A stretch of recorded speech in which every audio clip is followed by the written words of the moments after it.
Yeah, I think in whole, we got a little banged up. We had some good, dependable depth. I think it was the small things that showed up. I'm sure every coach has come up here and said that throughout the spring, but it was the little details, and that's something we talked about even after today's practice 14.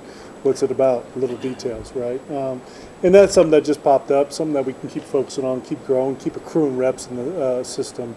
So it was good to see. When you went back over Jack's tape in particular, what did you see in terms of the attention he was drawing, and how much do you think the addition from the outside can maybe free up the guys? Yeah, we talked about that a lot as a tight end room in general. It's when you get some weapons outside, what it's going to do for us inside, right? We're going to be able to attack those zones, and I think for Jack, it was just figuring out a little bit of different looks. He's getting different coverages, maybe pressed man, whatever it may be, learning to win those and win those consistently. So it was a good challenge for him, and that's something we talked about going into it. I've been fortunate. I had Cordell Grundy just step into our room, help out with the tight ends. It's been a blast. He's dove really hard into some of the release stuff. Those guys got a nice routine pre-practice, just working on some of that stuff. And you see it. You see him using it.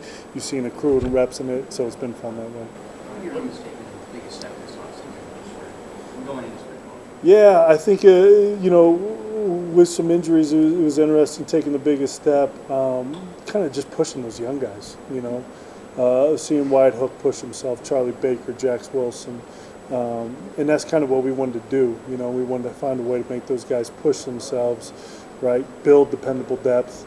So those are the guys we really pushed to see. And then, you got Michael and Jack running around. They look like, hey, this is what it's supposed to be. So it's good for those young guys to see that, right? So really pushing those young guys to see what we got. And then I think a guy that's kind of been a really nice, pleasant surprise this spring has been Jay Coyne at the fullback position. Him running around, understanding it. Like I said, his reps accrued, right? That compound interest building for him has been nice to see. How much would you like to? Obviously, the red zone struggles last year were obvious. How much? Tight ends. Jack was the only one who had a touchdown grab with one. How much? Has there been a focus on using the tight ends more in the red zone? Well, we talked about it, and we've made a point of it ever since. We started coaching when we got here, right? Like, hey, the big time money zones, right? The big time areas where we got to be really, really dialed. We talked about red zone. We talked about 2 minute. Ironically, you guys were at practice today. That's what we worked, right? So we're finding different ways and different segments throughout practice to put an emphasis on those drills, right? We talked about it a couple weeks ago because we had this similar practice layout was we got to attack these situations. We got to be better at these situations, and ultimately that's going to help us win Big Ten championships. Kind of unfortunate to the year from Michael last year. Yeah. How did he respond to that? What did you see from him? Did it make him stronger?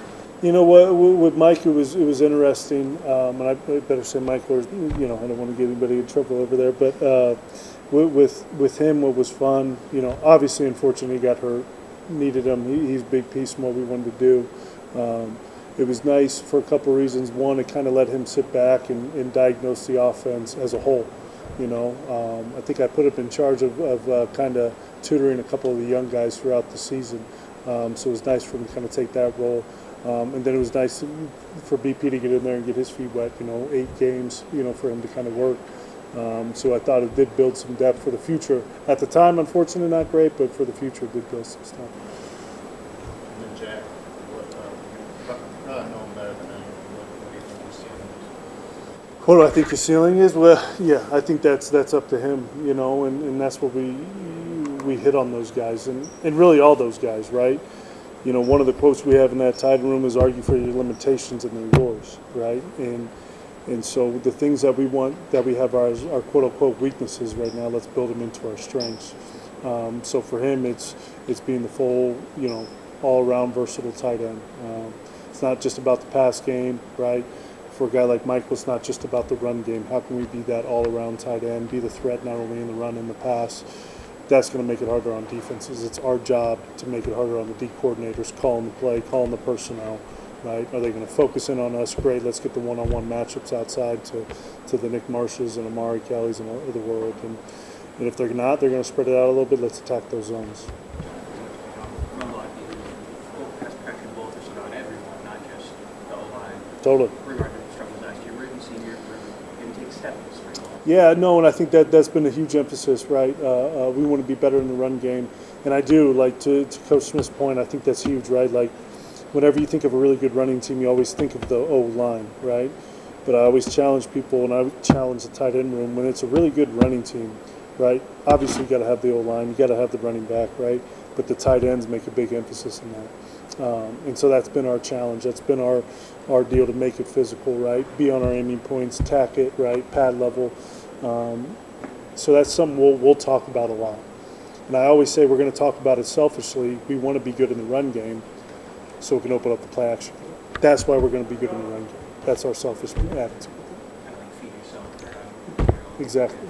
You mentioned about the importance of the system going to the edge too, so that it's not just about coming back across formation, it's trying to get out, especially with Aiden being Right. such a mobile guy. Like, how do you? I mean, is there a conversation that would happen between the edge blockers and Aiden when he gets on the sprint out like that? I think, and we got stuff built for that in our scheme. Conversation is anytime you got two back there, it can be a long play, like no matter what, like shoot, man, maybe they're dropping 8, we don't have what we got in the route game.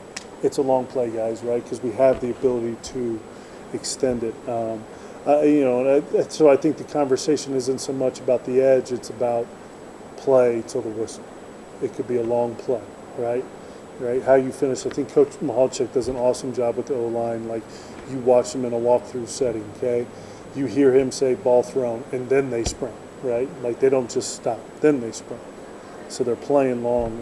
And so I think that's a huge emphasis for us in general. I don't know that it's so much an edge thing. What about in terms of, like, not necessarily broken plays per se, but when he does extend the pocket, just how much do you guys work on when to just release? Every day. To me, it's something that, and we built it in for years, right? It isn't just with two back there. It's every quarterback, every guy for the last how many years this offensive staff's kind of been around each other. It's work the scramble move, work the scramble move, work the scramble move. Man, it might not be open in 7-on-7, right? There's no O-line, work the scramble move, right? Day one of spring ball, we're working the scramble move, we're teaching the scramble move, right? So it's not just, hey, run around with your heads cut off, hopefully you find a zone. It's, this is what we're doing, right? This is what the Q's thinking, this is what we're thinking as receivers, right? And it's talked about all the time. And anytime you get a chance to pull it up, right? Boom, right? Hey, fell apart, whatever. We got a rusher. He broke loose. Work the scramble move. Work the scramble move. So it's always talked about with our offense. And in your experience, this position in this offense, does it take most guys about a year to sort of master it, or maybe more? I mean, is it just something where you see a big benefit in year 2? No, I do. I'm a big believer in reps accruing, developing. You guys have heard me say it probably now 5 times. Like, I think that's huge for any football player. I don't care what system you're in. And again, I'm a little bit selfish with the tight end room because it's awesome. It's a pro-style offense. Like, that's what you want, right? That's what you're going to see on Sundays. I tell recruits, like, this offense, watch the Niners versus the Lions. I should have said Lions first, I guess, but watch the Niners versus the Lions. That's what you're going to see, right? So it kind of recruits itself with the tight end room. But I think just in general, guys are going to get better in year 2 being in the system, being around it. Is that an offensive thing or is that just football? And to me, that's just those guys, those reps accruing. You see it defensively, their system, reps accruing for their guy like Jordan Hall's flying around playing as fast as I've ever seen him play. I don't think that's him learning this, the system more. I think that's him being more comfortable hearing it and reacting. Oh gosh, you're gonna get me in trouble. Best tight end I've ever coached. Like, best football player or the most fun guy I've had?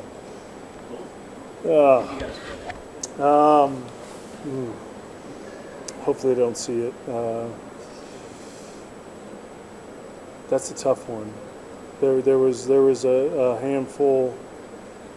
We were at Oregon State. Best guy out of that room, 3 of them are still running around the NFL. You know, if I had to pick one of them, Tegan's up there. Tegan Quatoriano, just his all-around mindset, how he attacked it. He's probably up there. I think he's a really good player. He was a really good Y. Kind of reminds me of a couple guys we got in the room. Been around Jack for a while. He's fun. You know, Michael, BP, those guys are easy to coach, man. But yeah, Tegan right now. We'll see how it shakes out. You get a guy like Belichick who wants to block. He wants to be a good blocker. His process of taking it from practice field to games. I mean, Yeah. what's the next step? I think for him, what's always fun with BP is he's a guy you got to pull the reins back on. You know, it's like, hey, like we don't need to go that hard in the drill. You know, and I'd rather have that, right? You rather have that than a guy that you got to get going a little bit, right? And I think that really the whole tight end room, like they're going to come out flying, and it's like, hey, it's on me to pull you guys back. So he's aggressive, you know, he's willing. I think that's part of it. Continue to work his technique and all that, which he will. He gives, you know, he gives a big rap about it. So I think it'll be fun to see him come back. Thanks, Joe. Yep. Yeah. Thank you.